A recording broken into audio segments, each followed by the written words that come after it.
আসসালামু আলাইকুম সবাই কেমন আছো আপুরা? আলহামদুলিল্লাহ ভালো আছি। এই ছবিটা কেন দেখাচ্ছি জানো? এটা বাড়ি সহকের একটা লেহেঙ্গা ড্রেস।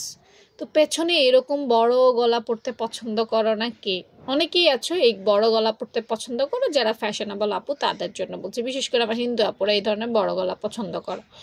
তো দেখো পেছনে এই গলাটা আজকে তোমাদেরকে এটা ব্লাউজে দিতে পারবা, লেহেঙ্গায় দিতে পারবা, কোনো অসুবিধা নেই। যাদের শখ তারা পরতে পারবা, যাদের নাই দরকার নেই তারা ইগনোর করবা, ঠিক আছে? আপুর প্রত্যেকটা ড্রেসে দেখানো জরুরি আমি মনে করি। এটা কিভাবে কাটছে এটার জন্য আলাদা কোনো রুলস করে নাই, কিছু করে নাই, জাস্ট গলার যে রুলসটা আছে সেটা ফলো করছে।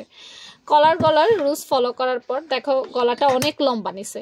গলাটা মনে করো 12 ইঞ্চির মতো লম্বা নিছে। হ্যাঁ, লম্বায় একদম 12 ইঞ্চির মতো লম্বা নিছে, অনেক বড় লম্বা নেওয়া হয়েছে গলাটা। এই তারপর একটা নর্মাল গলা তৈরি করতে যতটুকু তার চাইতেও বেশি পাশ নেওয়া হয়েছে, মানে পাশের ক্ষেত্র অনেক বেশি নেওয়া হয়েছে। ধরো নর্মাল তুমি 3 নিতা, এখন নিবা 6, এরকম আর কি। পাশটাও অনেক বেশি নিছে, বুঝতে পেরেছো? লম্বাটাও বেশি নিছে, পাশটাও বেশি নিছে। আমি একটা উদাহরণ দিলাম, ধরো লম্বা গলাটা 12 ইঞ্চি নিছে, পাশটা যদি ধরো তুমি আগে 2.5 নিতে, এখন 5 নিবা, এমন আর কি। করার পর কি করছে দেখো, আমি এটা দেখে এটা আবার পাশে দেখে করছি। এই হালকা করে এইখানে কর্নারটা 1 ইঞ্চির মতো উঠাই দিছে, 1 ইঞ্চি বেশি না, হালকা 1 ইঞ্চির মতো উঠাইছে। এখান থেকে এখানে আবার 2 ইঞ্চির মতো একটু হালকা এরকম করছে। এই হালকা, বেশি না, হ্যাঁ হালকা এরকম করছে। এই একটু বাঁকা করছে, এখানে ফিতা দিবে সেজন্য একটু হালকা বাঁকা করছে। আর বাকিটা এভাবে এসে, এই দেখো এভাবে এসে ওই যে ঘাড়ের মধ্যে গিয়ে উঠাইছে।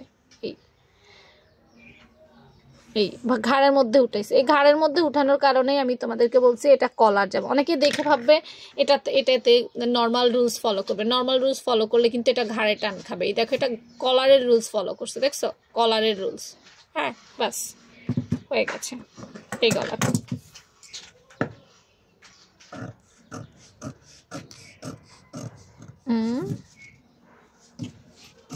হালকা করে তারপর এখান থেকে একটু কম দিয়ে এখানে ফিতা আছে, উপরেও কিন্তু আরেকটা ফিতা আছে, বুঝছো? হালকা করে ছোট করে গলার সাথে অ্যাডজাস্ট করে যদি একটু দেয় তাহলে দিতে পারবে, অসুবিধা নেই। বাট এখানে একটা ফিতা আছে, এইখানেও একটা ফিতা আছে, এইখানেও একটা ফিতা আছে, 2টা ফিতা এই ব্লাউজের মধ্যে। এটা কিন্তু ফলো করতে হবে। এই যে দেখো এখানে একটা ফিতা আছে, এখানে ফিতা না, এটা হুক আছে, হুক দিয়ে এখানে আটকানো হয়েছে। আমি যদি পেন্সিল দিয়ে ভালো করে তোমাদেরকে দেখাই, এই যে দেখো এখানে একটা হুক দিয়ে আটকানো হয়েছে। বাট কোনো কলার নাই, বাট কলারের মেজারমেন্ট হবে, কাঁধের মেজারমেন্টটা কলারের মেজারমেন্ট হলে, নাহলে টান খাবে। তো ভালো থেকো।